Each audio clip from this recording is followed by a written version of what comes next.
Problème de caméra, mais ça semble être réglé. Donc bonjour à tous et bienvenue à ce petit déjeuner consacré à l'open data, ses opportunités, mais aussi ses risques juridiques, sinon ce serait pas drôle et on n'en parlerait pas. L'open data est un phénomène qui est en plein essor. Il touche tous les secteurs d'activité, les entreprises, l'énergie, la santé, la banque, les assurances, les transports et j'en passe, puisque l'ouverture des données permet aux entreprises de bénéficier de la possibilité de créer des nouveaux produits, de créer des nouveaux services. C'est une véritable richesse pour les entreprises et on peut dire que l'accès aux données publiques favorise l'innovation. Cet essor se manifeste dans les chiffres. En 2011, le marché français, simplement français, de la réutilisation des informations publiques s'élevait à 740 millions d'euros selon une étude spécialisée. Et la France mène en matière d'open data une politique très volontariste, à l'issue de laquelle elle est passée du 12e rang en 2011 au 3e rang mondial en 2014. Cela dit, l'ouverture des données publiques ne doit pas se faire au détriment, ou en tout cas en méconnaissance, d'autres intérêts légitimes.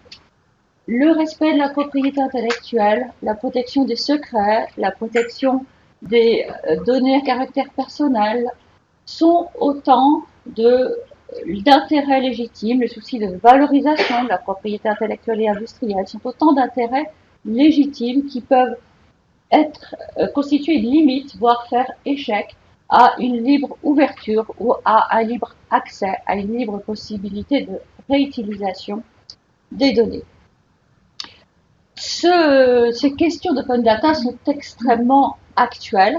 On en parle dans le monde entier et si l'on s'en tient à la France, elles sont au centre des débats dans le cadre du projet de loi dont on va reparler, le projet de loi sur l'ambition numérique de la France, dont la deuxième version, rebaptisée pour une république numérique, a fuité sur Internet, volontairement ou pas, on ne sait pas, a fuité en tout cas sur Internet en ce début du mois de septembre 2015. Nous en reparlerons bien sûr puisque ce sont sinon des évolutions certaines, en tout cas des pistes d'évolution envisagées. Donc chaque fois que j'aurai à vous présenter une position juridique de droit positif, je vous signalerai quelles évolutions possibles sont également envisagées dans ce domaine. Ces réflexions sur l'open data ont également nourri des débats et des tendances contradictoires. Parce que d'un côté, il y a cette aspiration à une ouverture toujours plus large, toujours plus libérale des données, de manière générale. D'un autre côté, on y a une prise de conscience de la valeur des données. On dit que les données sont l'or noir du XXIe siècle et de la nécessité de protection de cette valeur, de patrimonialisation de cette valeur qui se traduit par une demande d'appropriation, de réservation de ces données. Ce cadre général étant posé, je vous propose de parler, d'évoquer cette large, vaste problématique de l'open data selon 3 thèmes. D'abord, se poser la question, savoir de quoi l'on parle. De quoi parle-t-on quand on parle d'open data? Ce ne sont pas, on va le voir, des concepts clairs juridiquement. Et il faut se poser la question de savoir quelle est l'ouverture, qu'est-ce que c'est que cette ouverture open et pour quelles données data. Qui dit open data renvoie à la notion de licence. Les licences d'open data, il y en a beaucoup, elles sont nombreuses. Est-ce que ce sont toutes les mêmes? Est-ce qu'elles sont nécessaires? Comment s'y retrouver dans toutes ces licences? C'est le deuxième thème que nous aborderons. L'open data renvoie à des concepts connexes très proches. Open data, ouverture de données. Open access, l'accès à ces données ouvertes. Open process, possibilité de traiter ces données, des traitements appliqués aux données. Et ces nouveaux concepts, open process, open access, open data, on les retrouve au centre des débats juridiques et notamment de cette loi sur la société numérique, la République numérique, dont on va évidemment reparler.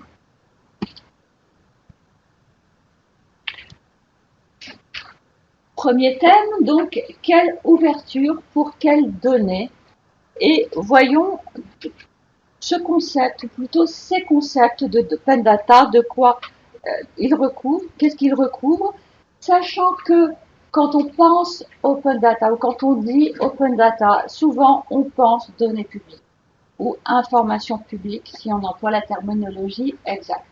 Or, open data et information publique, ce n'est pas tout à fait la même chose. Il y a même un certain nombre de différences sur lesquelles nous allons insister en parlant d'abord de ces informations publiques qui ont un statut très particulier et puis d'autres données ouvertes qui ne sont pas nécessairement des informations publiques ou dont le statut est régi par des textes particuliers. On en présentera quelques-unes dans le cadre de cette présentation, bien sûr, et du temps qui nous a imparti. On ne peut que balayer ces différents concepts.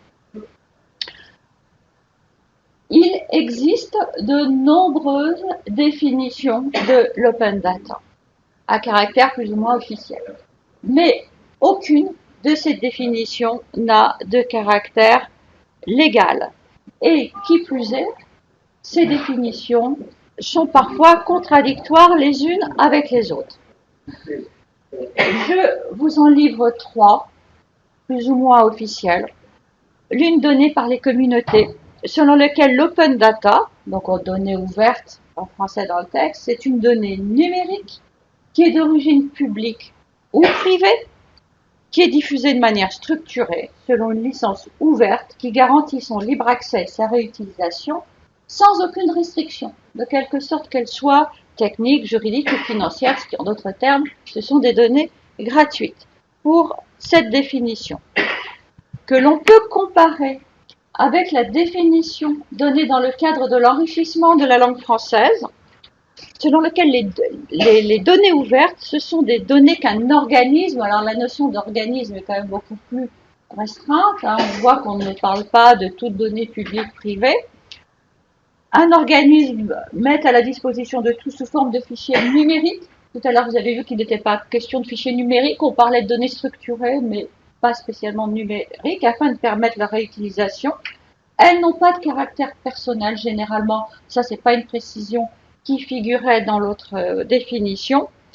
Elles sont accessibles dans un format qui favorise leur réutilisation. Pareil, on parlait de structure dans l'autre texte, mais pas de format. Et surtout, la réutilisation peut être soumise à conditions, donc à restriction, à prix, ce qui est radicalement différent de la première définition. Et voyons une autre définition intéressante qui est donnée par la Sunlight Foundation dans le cadre d'une démarche qui rappelle beaucoup celle de la FSF, l'association relative aux logiciels libres, et qui essaye de définir avec une approche plus technique ce qu'est l'open data.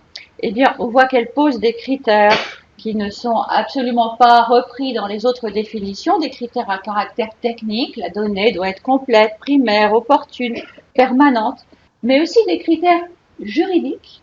La donnée doit être non discriminatoire, et ce qui ne se retrouve dans aucune autre des définitions, et commune avec la première définition, la liberté de droit, la gratuité, qui n'existe pas dans la définition selon la langue française. Donc, que faut-il déduire de tout ça et de cet ensemble de définitions? C'est simple, il faut déduire qu'il n'y a pas de règle, qu'il n'y a pas de statut légal de l'open data. En revanche, il y a bien un statut légal, il y a bien une définition légale de ce que sont les informations publiques, qu'on appelle communément les données publiques, mais le terme exact, ce sont les informations publiques. Les informations publiques, c'est la terminologie qui est employée dans le cadre de la loi française, qui est la même que les informations du secteur public, employées, elles, dans la directive ISP, la directive européenne, dont est issue la loi française. Bon, c'est la même règle, mais c'est pas le même nom qui a été retenu, c'est ainsi.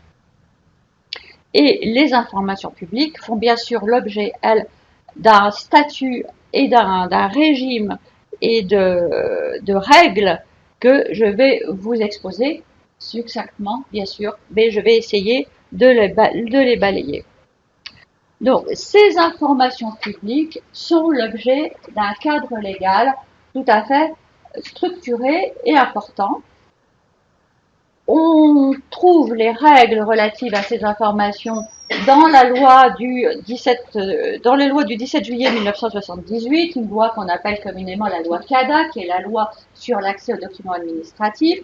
Cette loi ayant été réformée par une ordonnance du 6 juin 2005, qui elle-même est l'ordonnance, je vous en prie, est l'ordonnance de transposition de la directive européenne de 2003, la directive ISP, qui est à l'origine de tout ce cadre sur le droit des informations publiques et qui a instauré dans nos législations ce droit sur les informations publiques qui s'appelle donc information du service public dans le cadre de la directive. Alors ceci, c'est le cadre aujourd'hui. Demain, il va changer puisque la directive ISP fait l'objet d'une autre directive qui la modifie, la directive du 26 juin 2013, qui n'est pas encore transposée dans notre législation, mais qui est en cours de transposition. Et un projet de loi a été déposé à cet effet le 31 juillet 2015, donc vous voyez quand c'est très, très récent, au Parlement. Et c'est la principale réforme, c'est d'instaurer la gratuité comme principe d'accès aux données publiques. On y reviendra en parlant spécialement de la gratuité. Comme je vous le disais, les informations publiques font, quant à elles, l'objet d'une définition posée par l'article 10 de la loi de 1978, qui nous dit que les informations publiques sont celles qui figurent dans des documents administratifs, les documents administratifs étant tout document produit ou reçu, donc des documents détenus par des personnes publiques, État, collectivités territoriales, établissements publics administratifs, mais aussi des personnes privées exerçant une mission de service public. Donc tous ces documents sont des documents administratifs et toutes les informations qui sont contenues dans ces documents administratifs sont des informations publiques a priori librement réutilisables. Le texte pose une liste non exhaustive d'exemples de documents. On y trouve des études, des rapports, des comptes rendus, etc. Une des modifications envisagées par la loi sur le numérique, c'est l'extension de cette liste de documents au code source des logiciels. Ce qui signifie donc que les codes sources des logiciels qui seraient élaborés ou détenus par les administrations dans le cadre de l'exercice d'une mission de service public seraient librement accessibles à tout un chacun. Ceci rejoint un avis qui a été donné en début d'année par la CADA à propos du code source du logiciel qui sert à établir l'IRPP, l'impôt sur le revenu, et dont la CADA a estimé qu'il était communicable à vous et moi si vous voulez savoir comment on calcule votre impôt. Les informations publiques font l'objet donc d'une définition positive, mais ils font aussi l'objet d'une définition négative, c'est-à-dire qu'on va procéder par exclusion. Et le texte vous dit ne constitue pas des informations publiques. Alors un certain nombre de documents. D'abord celles qui sont contenues dans des documents administratifs. Vous pouvez dire qu'il y a de la place devant, hein, il reste quelques chaises. Installez-vous, il y a des chaises devant aussi, hein, il y a plusieurs chaises. Donc, comme je vous le disais, ne sont pas des informations publiques, celles qui sont contenues dans des documents administratifs non communicables. Il y a des documents qu'on n'a pas le droit de communiquer parce que ce serait la violation d'un secret, sur les documents inachevés, les documents, il y a toute une liste qui est prévue par les textes. Et on y trouve aussi des documents qui porteraient atteinte à la vie privée, qui comportent certaines données à caractère personnel. Sont aussi exclus les documents sur lesquels, les informations, les documents sur lesquels un tiers possède des droits de propriété intellectuelle. A contrario, cela signifie que l'administration, elle, n'est pas en mesure d'opposer son propre droit de propriété intellectuelle pour dire non, je ne vous communique pas les informations. Mais si un tiers possède un droit, c'est-à-dire si l'administration détient un document qui a été réalisé par un tiers qui a des droits de propriété intellectuelle et notamment des droits d'auteur, ça peut être une carte géographique, ça peut être un tas de photographies, à ce moment-là, elle sera en droit de ne pas le communiquer ou de le communiquer avec des restrictions qui lui ont été imposées par l'auteur. Alors cela pose toujours ça a posé la grande question de savoir, oui, mais les agents publics, est-ce que ce sont des tiers par rapport aux administrations? Est-ce que les agents publics peuvent opposer leurs droits pour faire en sorte que l'administration ne communique pas des informations qu'elle détient? Alors la réponse est oui, elle a été donnée par voie de réponse ministérielle et il y a une circulaire qui l'a également évoquée. La réponse est oui, parce que dans le statut de regard de la propriété intellectuelle des agents publics et des fonctionnaires et agents publics, certes, il est prévu qu'il y a bien une dévolution des droits de propriété intellectuelle, des droits d'exploitation au profit de la personne publique qui les emploie, mais c'est seulement dans le cadre de l'exercice de la mission de service public dans lequel leurs œuvres ont été créées. Là, nous parlons de la réutilisation des informations publiques en dehors de la mission de service public par définition, notamment pour faire des produits commerciaux. Donc, la dévolution des droits ne joue pas dans ce cadre-là. Et si l'administration n'a pas, d'une façon ou d'une autre, acquis ses droits auprès de ses fonctionnaires et agents, elle n'est pas en mesure de communiquer les informations. Voilà ce que dit le texte. Alors, qu'est-ce qui est envisagé comme évolution? Ça concerne plutôt les données à caractère personnel. Donc, dans le projet de loi sur le numérique, il est dit qu'elles seraient communicables. Donc, les documents qui contiennent ces informations sont communicables. Et auparavant, l'administration a l'obligation de les anonymiser. Sauf s'il y a une loi qui considère qu'on peut les communiquer sans anonymisation. Cela va plus loin que la loi actuelle. La loi actuelle envisage la possibilité pour les administrations de communiquer après anonymisation, mais ce n'est pas une obligation aussi catégorique que celle qui figure dans le projet de loi. Donc c'est une évolution possible. Autre exclusion, ce sont les données produites dans le cadre des services publics, industriels et commerciaux, appelés les SPIC communément. Asseyez-vous, monsieur, il y a de la classe devant. Asseyez-vous. La règle est que lorsqu'une donnée est produite par un service public, industriel et commercial, elle n'est pas communicable. Alors c'est une règle qui n'est pas toujours simple à appliquer. En témoignent les débats récents qui ont eu lieu à propos de données de transport recueillies donc par des entreprises de transport et qui étaient communiquées dans le cadre d'une obligation légale de la loi LOTI, la loi sur les transports, à un syndicat qui devait recueillir ces informations. Et successivement, la CADA, qui a été interrogée sur le caractère public ou non de ces informations, a donné en 2009 un avis négatif en disant bah non, elles sont pas publiques puisqu'elles sont produites par une entreprise privée dans le cadre d'un service public industriel et commercial, des services de transport, donc elles sont pas publiques. C'est l'origine qui compte. C'est d'ailleurs ce que dit la loi. Et puis en 2011, la CADA a révisé sa position. Ah ben si finalement elles sont publiques parce qu'elles sont transmises dans le cadre d'une obligation légale. Mais le ministère de l'écologie ne l'entendait pas ainsi et a rendu un avis contraire, la PIE aussi. Le Conseil d'État n'a jamais tranché, de sorte que, bon, c'est pas trop. Voilà où on en est. Qu'est-ce qui est envisagé comme évolution? Une évolution importante au cas particulier. Ce n'est plus le principe d'exclusion des données produites par un service public industriel et commercial, mais seulement la possibilité pour les administrations de fixer des conditions de réutilisation des données produites dans le cadre de ce service, conditions qui doivent tenir compte effectivement de la compatibilité avec le service public. Mais on voit tout de suite qu'on a changé complètement de pied.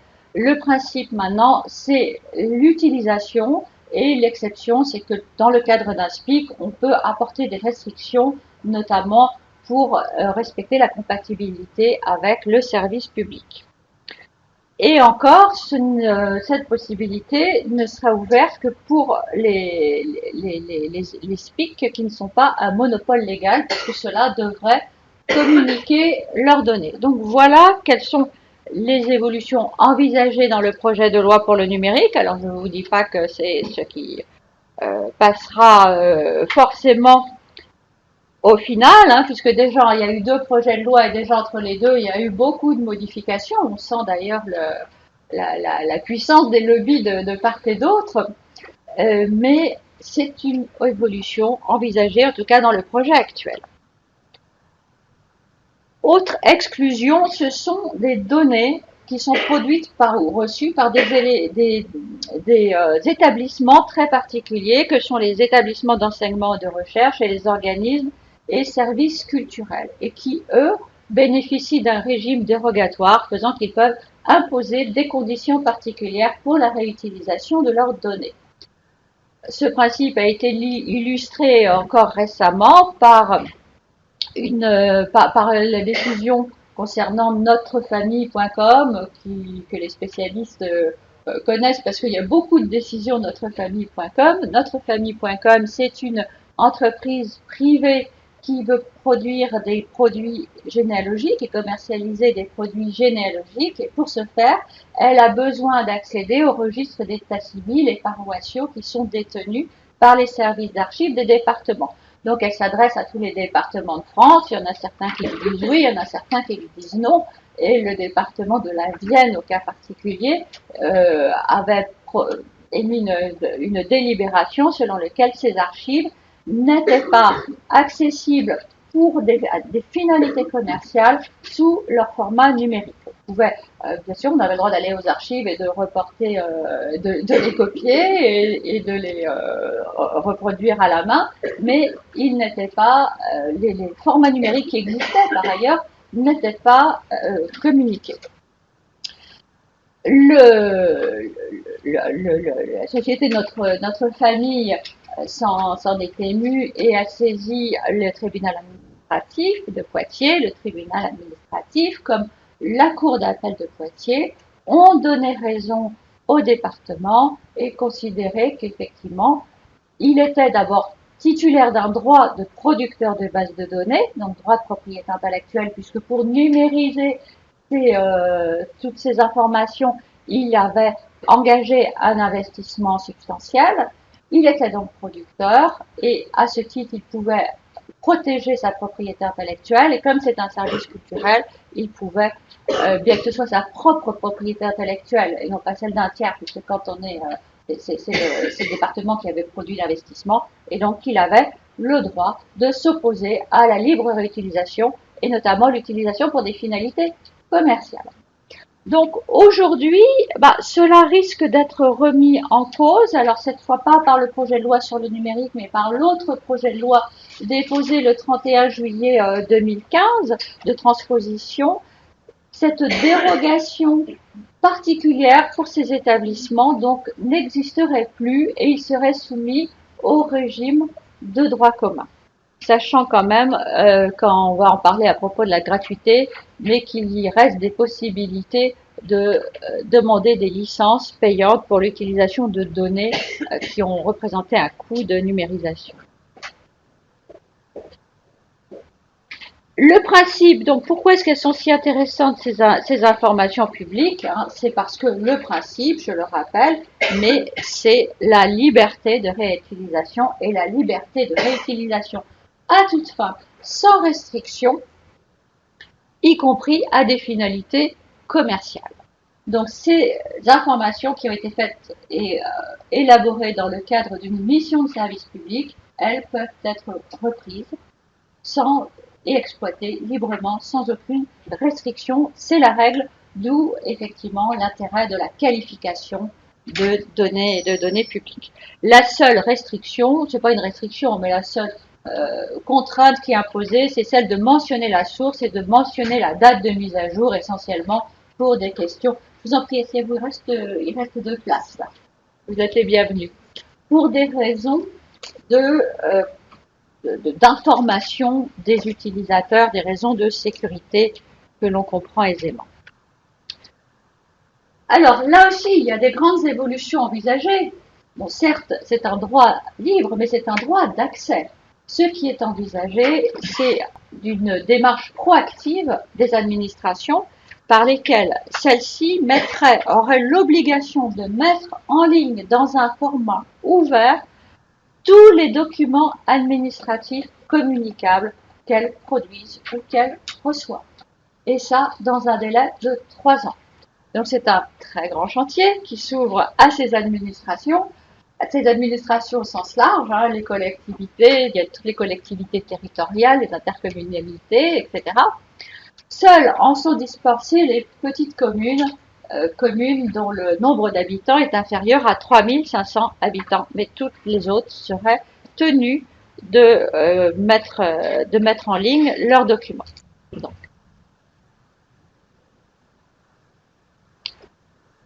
enfin, un point important sur le lien entre l'open data et gratuité. Open data ne veut pas dire gratuit, en tout cas au regard de la loi française.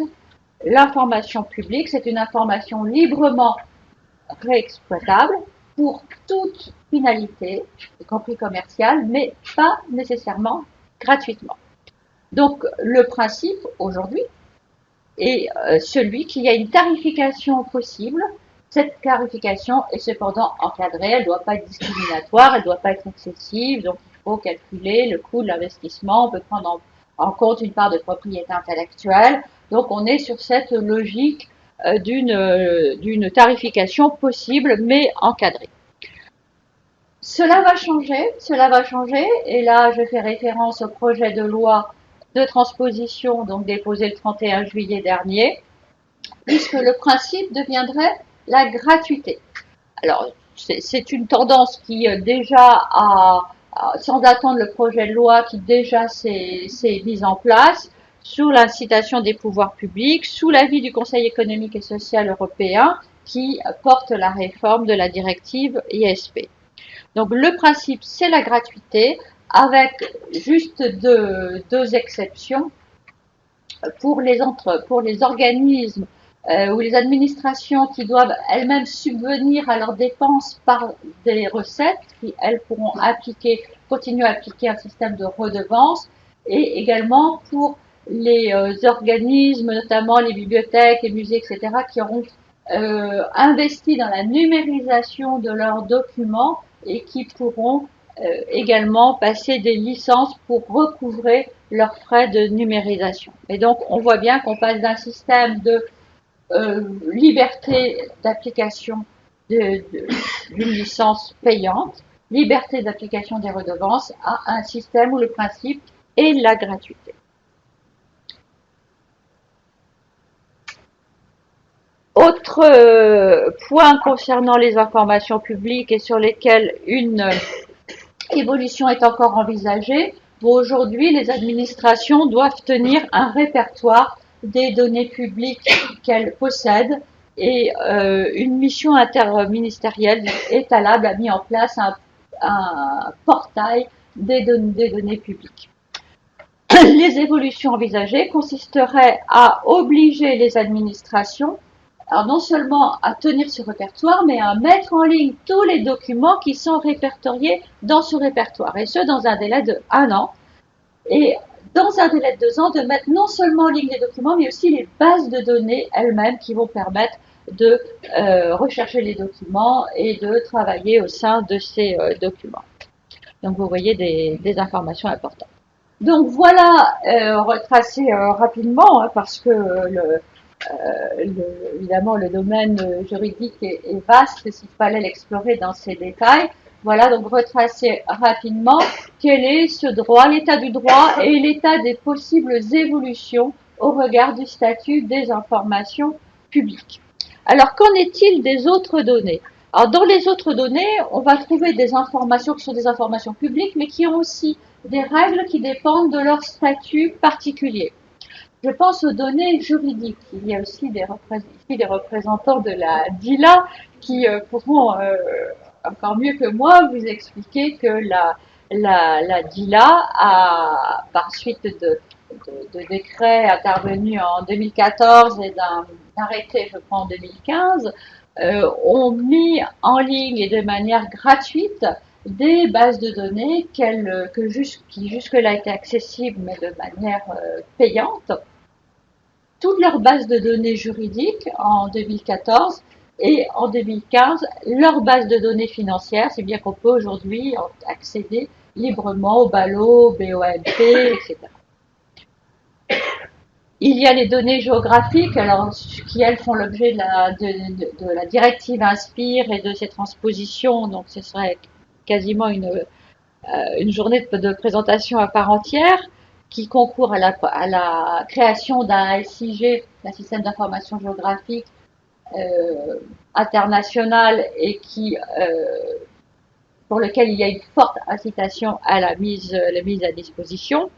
Il y a de manière plus anecdotique, mais je trouvais intéressant de le signaler, un texte qui rend obligatoire l'ouverture de données des voitures connectées lors du diagnostic de réparation pour que l'on ait accès à toutes les informations qui permettent de comprendre ce qui a pu amener à l'état du véhicule.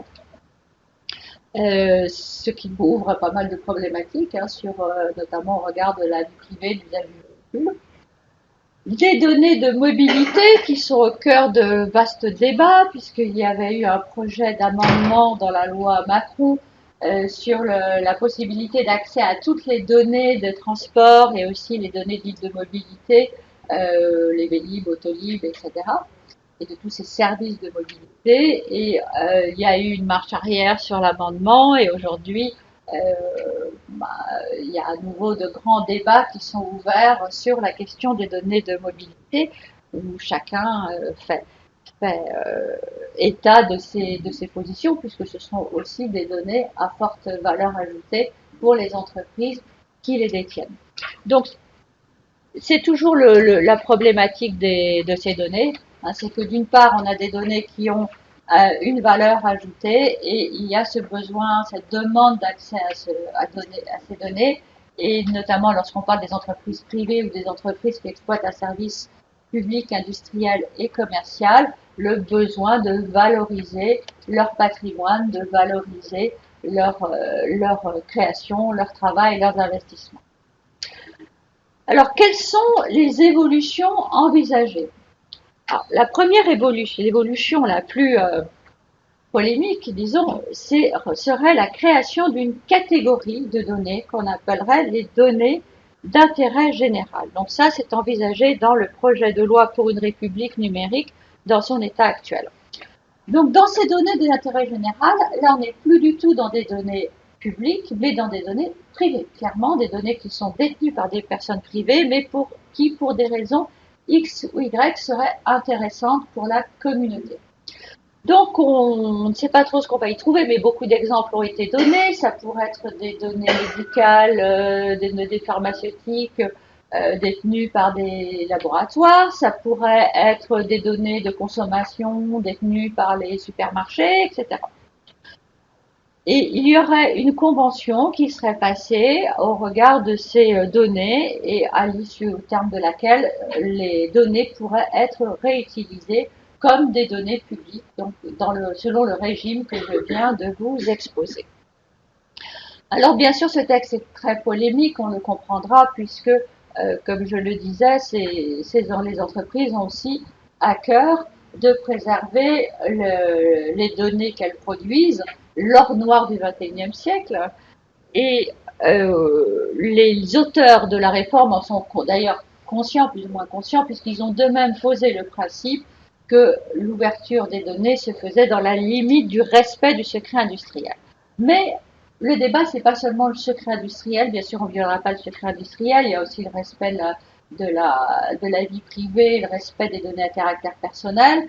Ce serait quand même aller beaucoup plus loin à la politique et de savoir si est-ce que ces données, les entreprises accepteront de les communiquer, sous quelle forme, dans quelles limites. Donc cette proposition est une proposition qui est extrêmement discutée.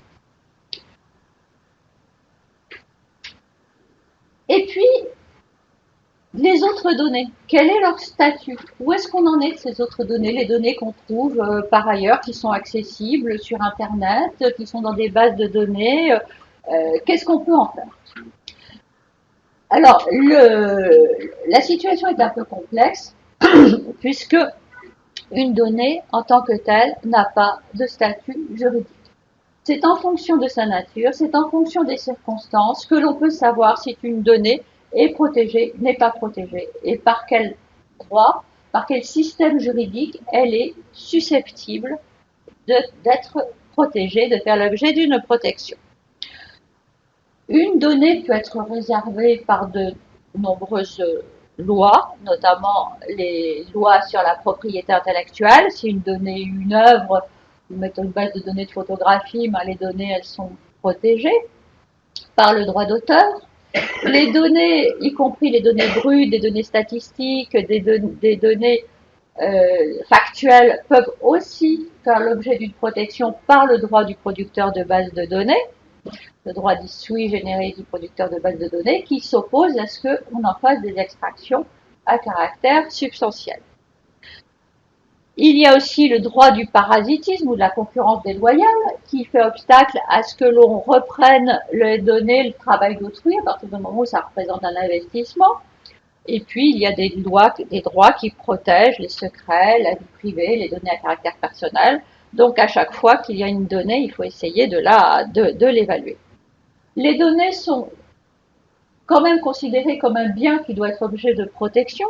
Il y a même eu une récente évolution de la loi pénale à cet égard, qui a modifié le code pénal sur les infractions d'intrusion dans les systèmes, dans les stades, les systèmes d'information. Le vol de données en tant que tel, le fait d'extraire des données d'un système d'information, n'était pas reconnu en tant qu'infraction, ne faisait pas partie des infractions. Et bien maintenant, ce n'est plus le cas. Le fait d'extraire la donnée, de détenir la donnée une fois extraite, d'introduire des données, tout ceci est également maintenant sanctionnable pénalement dans le cadre de ce dispositif législatif.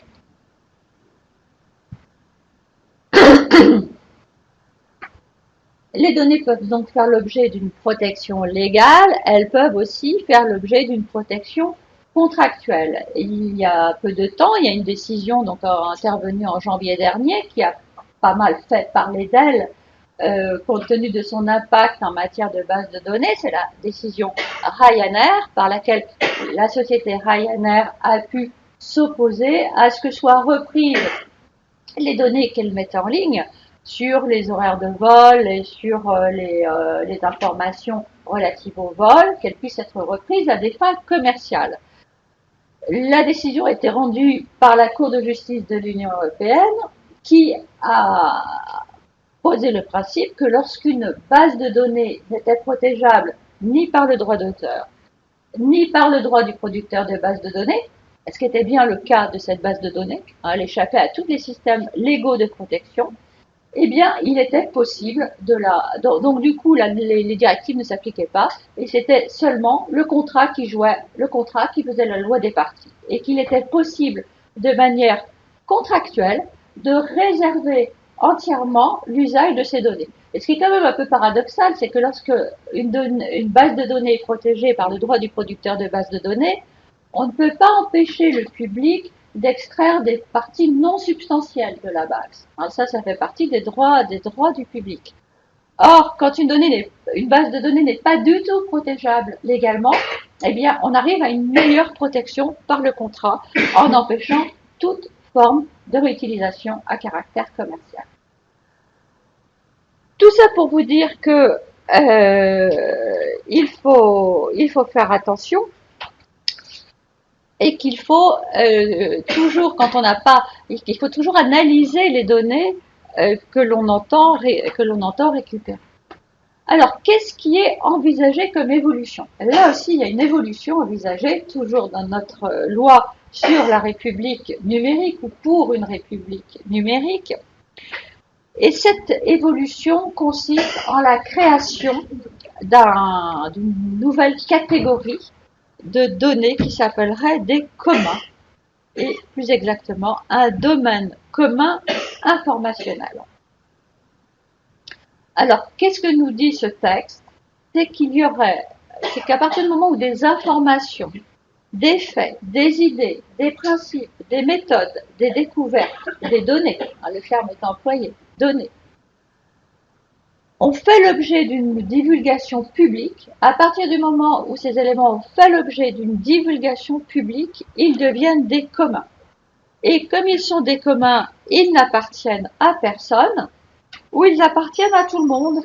C'est la notion de commun posée par le Code civil, et il ne peut y avoir sur ces éléments ni d'exclusivité, ni de restriction d'usage.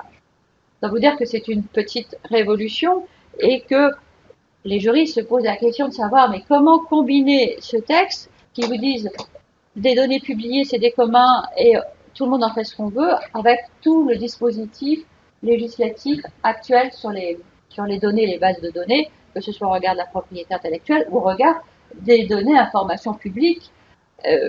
Bon, ça fait partie des difficultés que le projet de loi devra régler. Aujourd'hui, ce projet de loi, il n'est pas encore déposé au Parlement. Il est encore susceptible de beaucoup d'évolutions. C'est plutôt un avant-projet. Donc, une évolution quand même extrêmement importante à avoir à l'esprit. Ça voudrait dire, en tout cas, alors bien sûr, je pense qu'en fait, on parle que d'éléments qui ne sont pas couverts par des droits de propriété intellectuelle et que la question ne se pose que dans ce cadre-là. Mais ça voudrait dire qu'on ne pourrait plus faire valoir de droit de la concurrence déloyale ou du parasitisme à partir du moment où on aurait mis en ligne, publié, rendu public ces données. Alors, quelques mises en garde, quelques rappels pour clore avec cette partie.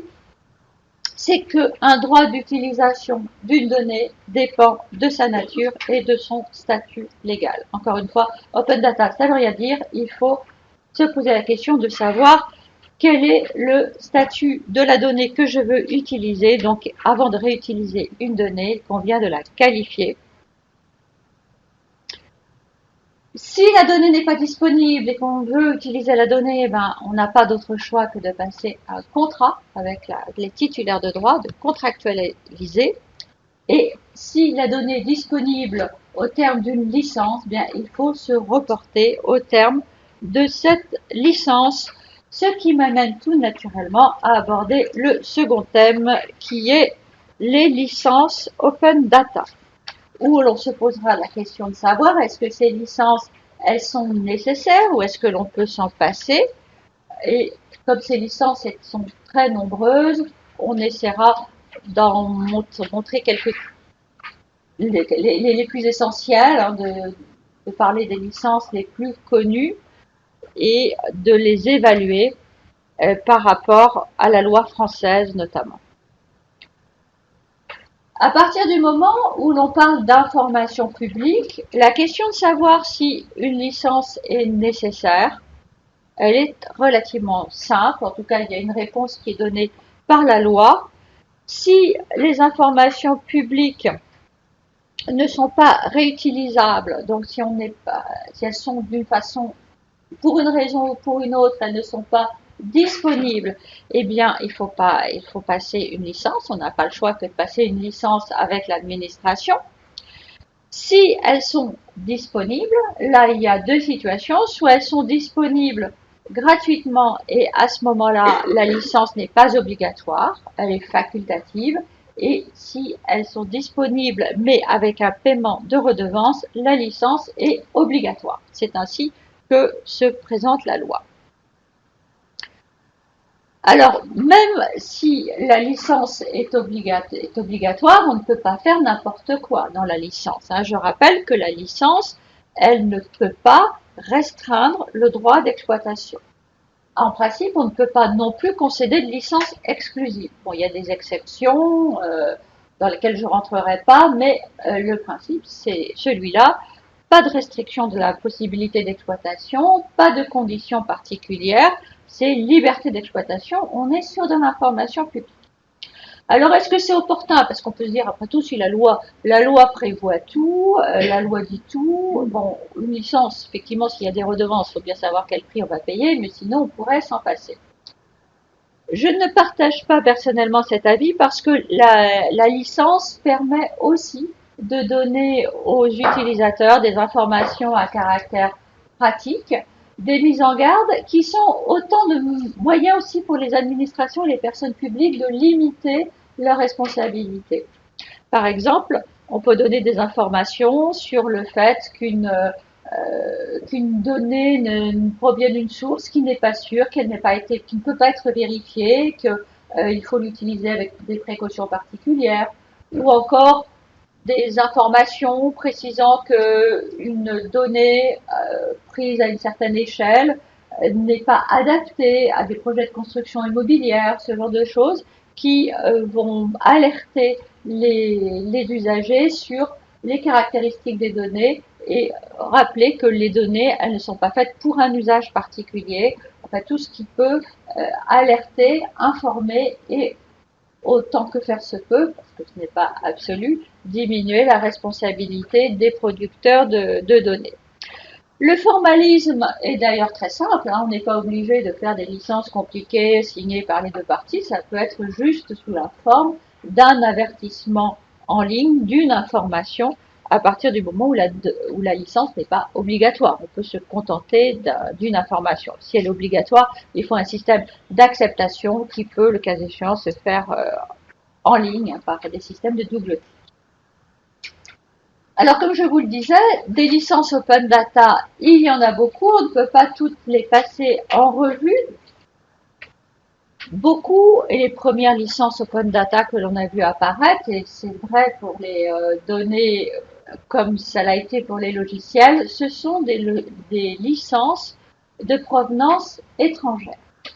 On y trouve la licence ODBL, qui a été choisie par exemple par les villes de Paris, de Toulouse, de Rennes aussi je crois, et qui est une licence qui autorise donc les utilisateurs à partager, modifier, exploiter les données, mais qui impose aussi une contrainte, c'est que les données, y compris les données modifiées et enrichies, doivent être rediffusées sous la même licence. On a des licences, la licence Creative Commons, on devrait dire les licences Creative Commons, parce qu'en vérité, il y a 6 licences Creative Commons différentes selon qu'on combine, il y a 6 combinaisons qui vont aboutir à 6 licences différentes, 6 combinaisons de 4 critères. Les critères étant le critère BY, qui est le critère d'attribution, de paternité, celui-là il est commun aux 6 licences, et puis des critères optionnels qui sont l'interdiction de commercialiser, NC, no commercial, l'interdiction de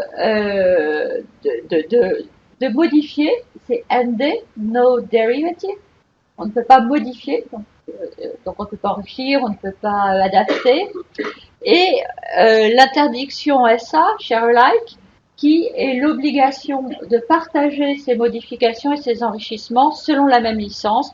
Donc à partir du moment où on enrichit les données, il faut les redistribuer librement à la communauté. C'est le système des logiciels libres, en fait de ce qu'on appelle les logiciels libres à licence copyleft, on retrouve exactement la même approche.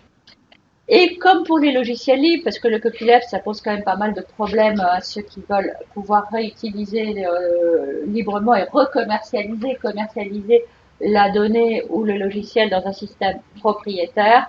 Donc, on a vu apparaître une autre licence qui est la licence CC0, Creative Commons 0, qui, elle, n'a aucun copyleft et qui laisse faire ce qu'on veut. Donc, même quand on dit les données, je peux y aller, elles sont diffusées sous licence Creative Commons, eh bien, il y a un fort intérêt, une nécessité de lire attentivement cette licence Creative Commons pour savoir de quoi on parle et quels sont les droits qui sont effectivement consentis et surtout quelles sont les contraintes d'utilisation qui sont éventuellement posées. Il y a d'autres licences aussi particulières qu'on a vu apparaître chez Amazon, Google, etc. Passons aux licences françaises. Les administrations françaises ont fait œuvre de créativité en matière de licence, puisqu'ils se sont dit à juste titre, mais pourquoi utiliser des licences étrangères qui ne sont pas nécessairement bien adaptées? Faisons nos propres licences qui seront conformes à notre législation.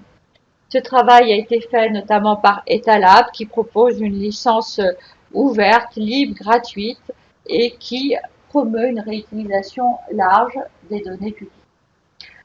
La PIE a aussi fait une licence qui est particulièrement adaptée aux administrations.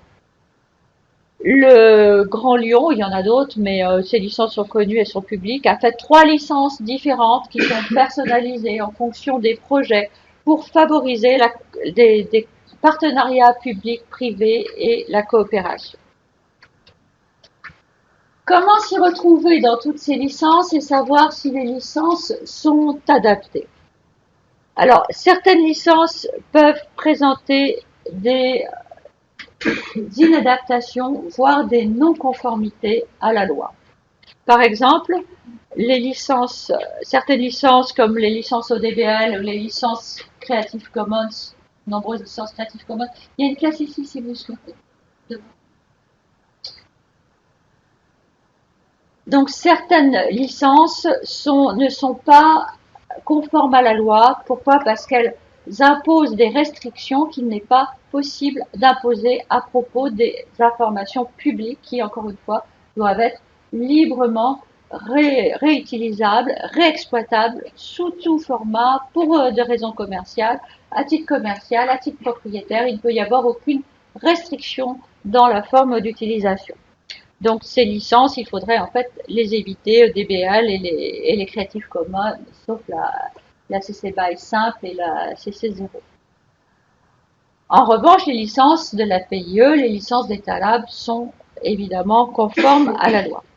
Il y a aussi un problème de conformité à la langue française, puisqu'il peut y avoir une obligation d'emploi de la langue française, notamment pour l'édification des utilisateurs et la bonne compréhension des utilisateurs. Ces licences, elles sont en anglais. Donc déjà, il faudrait les traduire. Et non seulement elles ne sont pas conformes à la langue en langue française, mais aussi à la loi française, parce que ces licences peuvent présenter des cessions de droits d'auteur. Et en droit français, les cessions de droits d'auteur doivent obéir à un formalisme très particulier. Il faut mentionner la durée, l'étendue géographique, etc. Donc, ne serait-ce que dire que c'est pour le monde entier jusqu'à la fin des droits, c'est quelque chose qu'il faut mettre en droit français, sinon la licence, elle est temporaire, elle peut s'arrêter à tout moment, elle est restreinte. Ça, c'est l'interprétation du droit français. Donc, lorsque l'on veut mettre en place une licence vraiment ouverte, on a intérêt à soit ne pas utiliser les licences françaises qui sont faites pour ça, soit si on prend des licences étrangères, à les adapter pour les rendre compatibles à la loi française. Ces licences, non seulement il faut vérifier qu'elles sont conformes à la loi, mais il faut surtout vérifier en tant qu'utilisateur qu'elles sont conformes à votre projet. Alors on a vu que les licences peuvent composer de nombreuses restrictions qui seraient complètement incompatibles, par exemple, avec une exploitation commerciale. Si vous avez une licence Creative Commons NC, bon, vous pouvez juste pas l'utiliser. Il faut aussi vérifier, bon, aucune de ces licences, si vous voulez, ne comporte non plus de mise en garde, ou en tout cas pas suffisamment. Et quand on est producteur de bases de données, même si l'on veut pouvoir faire profiter, mettre à disposition des données ouvertes dans un format ouvert, il peut être intéressant tout de même de faire des disclaimers, des mises en garde, des informations qui permettront d'alléger sa responsabilité le cas échéant. Parce qu'il y a quand même un principe que celui qui diffuse une information, même s'il la diffuse de manière gratuite, est responsable de cette information.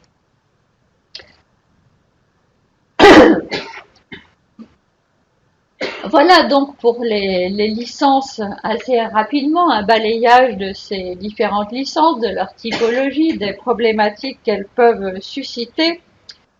Pour en arriver à mon dernier thème, qui est celui des concepts connexes à la notion d'open data et des difficultés que ces concepts peuvent susciter sur le plan juridique, des débats importants, actuels, qu'ils ont ouverts, des réflexions qu'ils ont nourries et dont on retrouve l'illustration dans ce projet de loi sur le numérique, la République numérique ou l'ambition numérique, selon le titre qui sera définitivement le sien. Aujourd'hui, c'est la République numérique. L'open data, c'est l'ouverture des données et dans cette politique d'ouverture des données, il y a un instrument qui est essentiel et qui est les plateformes. Et il se trouve que les plateformes vont devenir un objet de droit. Donc je vais vous dire quelques mots sur le droit des plateformes. Open data, il y a aussi open access, c'est l'accès aux data, que l'on retrouve là le droit des plateformes, mais qui pose des questions, des difficultés et des préoccupations particulières au regard des données à caractère scientifique, ce dont on parlera aussi. Et enfin, quelques mots de l'open process, donc qui est le traitement des données, le libre traitement des données, à travers une technique qui aussi fait couler beaucoup d'encre, qui est le text et data mining, TDM, en abrégé. On a essayé de traduire par fouille de texte, mais la traduction n'est pas encore très stabilisée, et qui également fait l'objet de débats actuels, plutôt houleux. Donc voyons ces trois axes de réflexion au centre donc du débat sur le projet de loi dans la société numérique. Les plateformes, je vous disais, c'est l'auxiliaire essentiel de la politique d'open data parce que c'est par des plateformes en ligne que l'on va pouvoir diffuser l'information, que l'on va pouvoir accéder à cette information. Mais encore faut-il que cette information, elle soit fiable. Et il y a toute une réflexion autour de la plateforme sujet de droit et les obligations à charge des opérateurs de plateforme. Un droit en construction donc pour les plateformes et qui commence par une définition. La définition proposée, une définition légale, c'est que des plateformes en ligne, ce sont des activités qui consistent à classer ou référencer des contenus, biens ou services proposés ou mis en ligne par des tiers, ou à mettre en relation par voie électronique plusieurs parties, en vue de la vente d'un bien ou de la fourniture d'un service, y compris à titre rémunéré, ou l'échange ou le partage d'un bien ou de services. On voit que l'auteur du texte vise de manière extrêmement large toutes les plateformes Internet et tous les services qui sont offerts en ligne, que ce soit gratuit, qu'il s'agisse simplement non pas d'offrir directement le service, mais de mettre en relation des acheteurs, des vendeurs, plateformes comme eBay par exemple, qu'il y ait échange ou partage de services, on pense à Blablacar, c'est aux plateformes de covoiturage, toutes ces plateformes, quelles qu'elles soient, en fait, vont être concernées par la loi. La loi va imposer, si elle est adoptée, un principe d'une obligation qui se traduit par une obligation de loyauté des plateformes. Il y a donc un titre dans le projet qui s'appelle « La loyauté des plateformes ». Qu'est-ce qui est attendu au titre de cette loyauté? En fait, que les opérateurs donnent aux utilisateurs et au public toutes les informations qui pourraient leur permettre de comprendre que des résultats sont faussés ou de le suspecter. Qu'est-ce qu'il faut donner comme information? D'abord, des conditions générales d'utilisation qui doivent être claires et transparentes. Donc aujourd'hui, alors ça s'ajoute à la SEM, c'est en plus. Et ça s'ajoute aux lois sur la consommation. Donc c'est spécial pour les plateformes. Des conditions générales d'utilisation de services claires, transparentes. Et en particulier, il faut expliquer quelles sont les modalités de référencement, de classement et de déréférencement des contenus, des biens et des services. Et là, on trouve tout le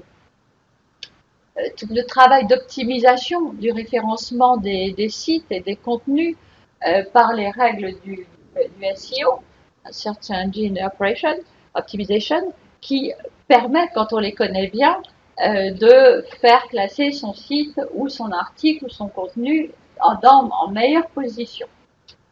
Donc il faut expliquer au public comment on fait, qu'est-ce qui fait qu'un bien, un service, un contenu va être référencé, va être déréférencé, quelles en sont les raisons, comment ça marche.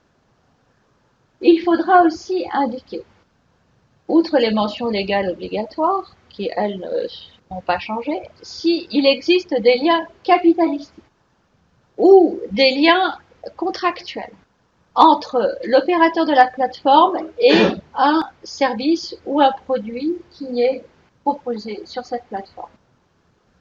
Ce qui peut aussi jeter peut-être un certain doute sur des avis qui pourront être donnés, par exemple. Il faut aussi prévoir l'existence, préciser si ou non il y a une rémunération et s'il y a un lien entre la rémunération et le classement du site.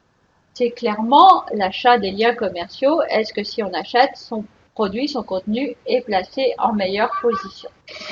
Donc, toutes ces informations devront être données et autant je pense qu'il y a des évolutions dont je vous ai parlé, des propositions qui auront beaucoup de mal à passer, ça je pense que celles-là, elles vont passer. Une autre information loyale qui est demandée, c'est les informations sur les modalités de vérification des avis en ligne.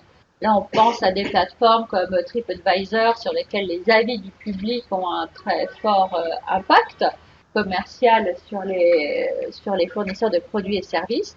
Donc, comment ces avis sont répertoriés, comment ils sont donnés, comment ils sont vérifiés, est-ce qu'il y a des vérifications? Tout ceci devra être décrit, expliqué sur les plateformes. Donc, on a une petite révolution là qui nous attend sur le droit des plateformes.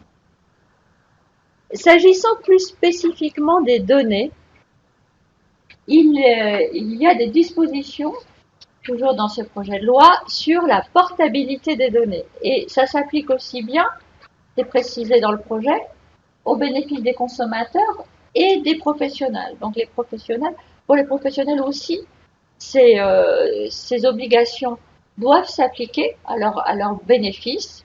Il s'agit pour les plateformes de proposer une fonctionnalité gratuite, donc elles ne peuvent pas la faire payer, ça ne peut pas être un développement payant en plus, ça doit exister sur toutes les plateformes, une fonctionnalité qui permet de récupérer ces données et ces fichiers quand ils sont assortis à un compte utilisateur. De même, dans le même esprit, le projet de loi prévoit que les fournisseurs de services de messagerie doivent aussi développer cette fonctionnalité qui encore doit être gratuite pour récupérer tous ces messages et les faire basculer chez un nouvel opérateur de messagerie. Alors qu'aujourd'hui, la migration peut poser quelques problèmes. Donc il y a ces obligations qui vont, elles aussi, très certainement être adoptées. Et là encore, une demande d'information claire et loyale. Il ne s'agit pas d'expliquer dans des termes abscons comment faire pour migrer ces données. Non, ça doit être expliqué de manière facile, accessible, compréhensible pour un utilisateur non averti.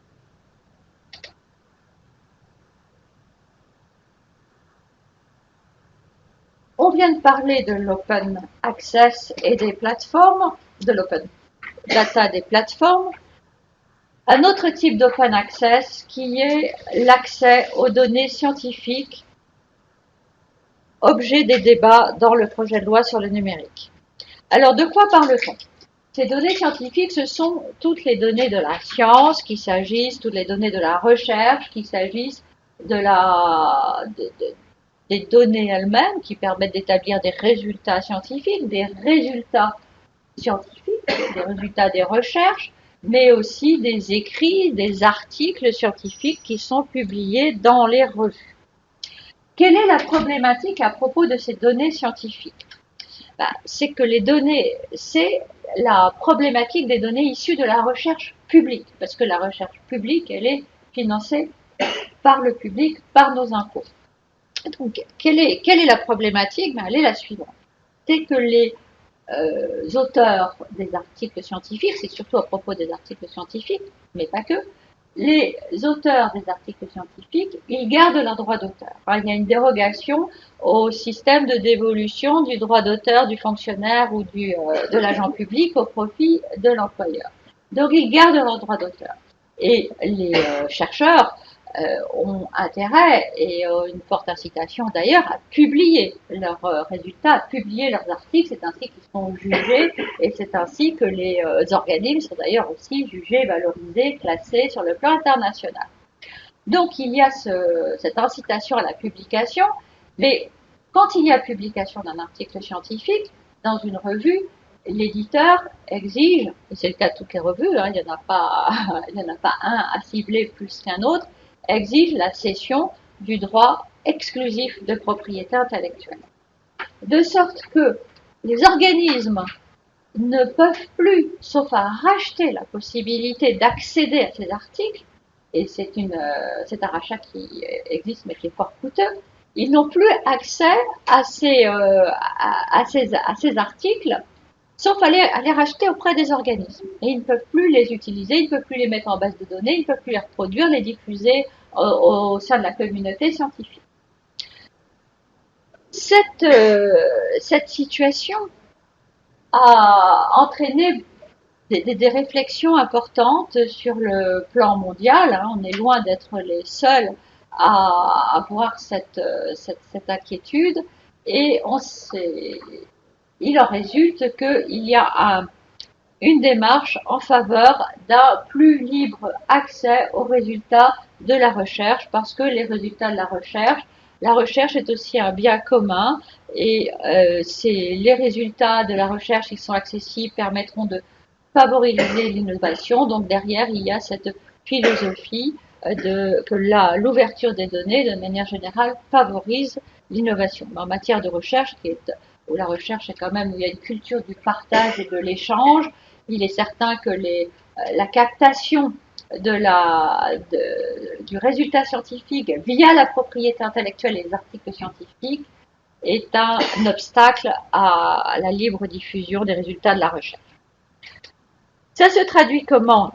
Eh bien, par des évolutions qui sont proposées dans le cadre du projet de loi numérique et des évolutions qui doivent être apportées directement au code de la recherche.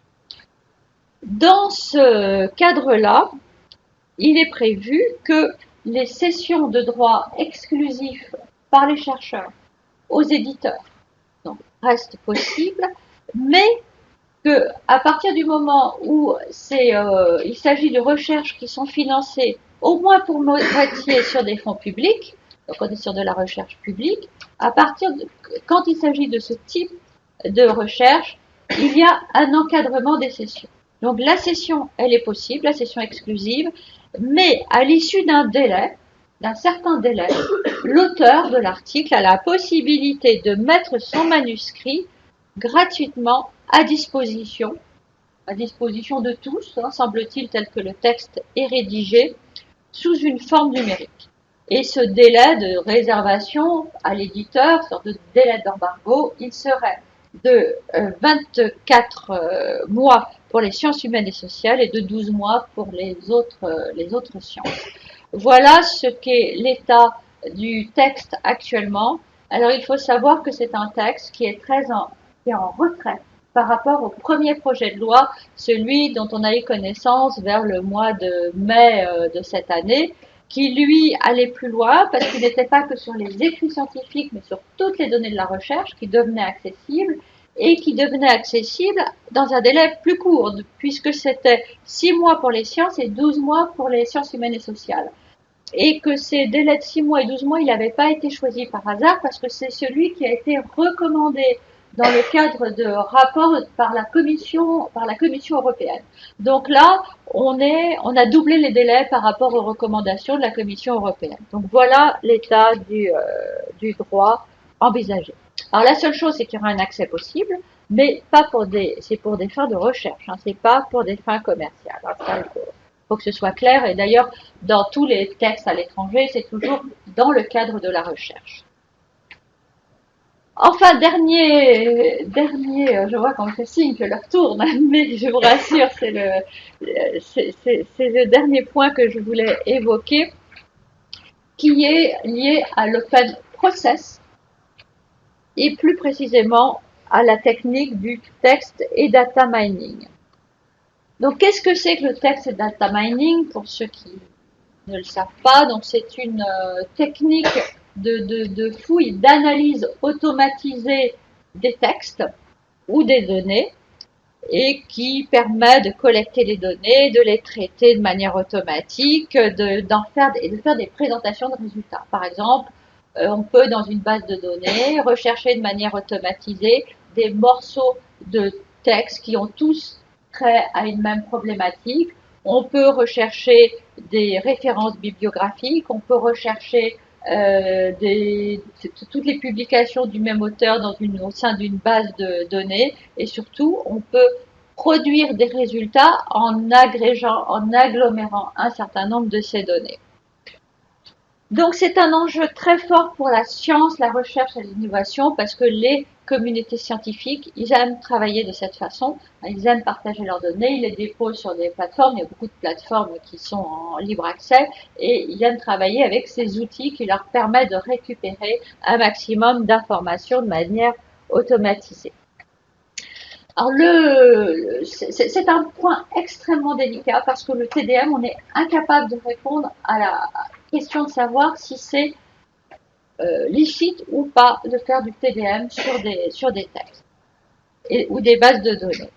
Le statut juridique est très incertain et je dirais que ça dépend de l'action, ça dépend de à quoi consiste le traitement en question. Donc il faut voir ça traitement par traitement. S'il s'agit simplement de faire de l'indexation de texte, de mettre des balises, de créer des référentiels lexicaux, là on ne touche pas à la propriété intellectuelle a priori et on reste dans ce qui est permis au regard du droit d'auteur, c'est le droit d'utilisation. Mais à partir du moment où il y a une reproduction, où il y a une adaptation des textes, où il y a une extraction d'une base de données, et on est, je dirais, peut-être plus gêné par le droit du producteur de base de données que par le droit d'auteur, à ce moment-là, effectivement, on tombe sous le coup de textes, d'actions qui peuvent être illicites au regard du droit d'auteur. Mais il faut en plus savoir que non seulement la législation peut s'opposer à la liberté des traitements, mais bien souvent ce sont dans les contrats passés avec les éditeurs que ces actes de TDM sont interdits, y compris des actes qui ne sont absolument pas illicites comme au regard du droit d'auteur, comme le fait d'indexer un document et de le mettre dans une base de données, si le document est numérique.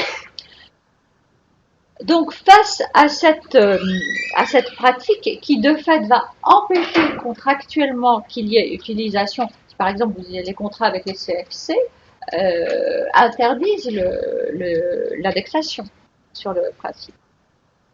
Donc si l'on veut passer outre, ben, il faut passer des conventions avec les éditeurs qui, eux, sont très réticents à autoriser ces actions, d'autant plus que souvent ils vendent eux-mêmes des outils d'analyse des textes. Et ça, c'est la réalité. Alors, quelles sont les évolutions envisagées? Bon, il y a à ce sujet une évolution envisagée sur le plan mondial. Alors, tous les pays réfléchissent sur le TDM. Il y a déjà eu des législations qui ont intégré le droit de faire du TDM comme une exception au droit d'auteur au titre du fair use. Dans ces pays-là, on va trouver par exemple les USA, le Royaume-Uni, le Japon, mais aussi le Canada. Et dans notre première version, c'est là où je vous dis que la version de la projet de loi sur le numérique a changé, dans la première version du projet de loi, il y avait aussi une exception au droit d'auteur, tirée donc de la possibilité de faire du TDM dans des conditions assez bien encadrées, mais il y avait une exception qui était prévue. Or, dans le second projet, celui sur lequel nous travaillons actuellement, cette exception a disparu. Alors pourquoi? Ben, au-delà des pressions que l'on peut imaginer de la part des éditeurs ou de certains titulaires de propriété intellectuelle qui s'inquiètent d'une manière qui n'est pas illégitime, hein, d'ailleurs, sur le respect de leurs droits. Au-delà de ça, il y a une vraie problématique juridique, c'est qu'on ne peut pas créer des exceptions aux droits d'auteur qui ne sont pas dans une liste d'exceptions qui a été donnée au niveau européen par la directive DATSI, droit d'auteur, droit voisin dans la société de l'information. Donc il y a une liste d'exceptions et cette liste, on ne peut pas en sortir. Et le TDM ne fait pas partie de cette liste d'exceptions parce qu'à l'époque, je pense que personne ne savait ce que c'était. Et personne ne s'était posé la question. Alors les pays qui ont réussi, et notamment les pays de l'Union européenne qui ont réussi à l'introduire, cette exception, c'est parce qu'ils avaient une autre exception qui est celle du fair use, qui est une exception assez vague selon laquelle on peut finalement accepter des dérogations au droit d'auteur parce que c'est fair, c'est non commercial. Donc ils ont pu faire rentrer le TDM là-dedans. Mais lorsque la directive européenne a été publiée, il a été dit que seuls les pays qui avaient le fair use pouvaient garder le fair use, mais que les pays qui n'avaient pas cette exception dans leur législation, qui ne connaissaient pas ce droit du fair use, ne pouvaient pas l'instituer. Et la France est un pays qui ne connaît pas le fair use, même s'il y a certaines décisions de jurisprudence dont on peut se demander si elles ne sont pas inspirées par ces principes. Donc voilà pourquoi on est bien embêté pour introduire cette exception, sachant quand même qu'en ce moment il y a une révision de la directive d'AFSI et qu'il y a de nombreux rapports qui tous concourent à préconiser l'introduction de l'exception du TDM, donc une nouvelle exception dans la liste de la directive, une nouvelle exception en faveur du TDM. Donc, pour en revenir à l'état du droit aujourd'hui, à la situation, et avant de nous quitter, 5 conseils que je me permets de vous donner. D'abord, de qualifier les données avant toute utilisation. On ne le dira jamais trop, mais ne vous fiez pas au terme open data, ça ne veut rien dire. Il faut voir quel est le statut de la donnée et choisir la licence adaptée. C'est la deuxième préconisation, adaptée à ses besoins, adaptée à ses projets. Toujours vérifier les droits de propriété intellectuelle de tiers, ça c'est une préconisation générale, le respect de la propriété intellectuelle. On peut aussi, si on se projette sur l'avenir, anticiper une obligation de loyauté renforcée. À la fois, si on est opérateur de plateforme, il faut y penser, il faut déjà intégrer les nouvelles fonctionnalités, il faut intégrer les informations qui seront nécessaires. Et puis, si l'on est consommateur, ou si l'on est même professionnel, utilisateur, il faut savoir qu'on a des droits d'information et être vigilant à ce que ces droits soient respectés. Et puis enfin, Je vous recommande de surveiller les prochaines évolutions du droit. Et quand je dis prochain, c'est très prochain, puisque le projet de loi doit être déposé au Parlement normalement en tout début d'année 2016. Et là, il est ouvert à la discussion publique, discussion dont je n'en doute pas très riche. De sorte qu'il est probable que l'année prochaine, à la même époque, je ne serais pas étonnée qu'on ait une actualisation de cette présentation à faire. Et je vous remercie en toute hypothèse de l'avoir écouté bien attentivement. Notre prochaine rencontre aura lieu le 7 octobre.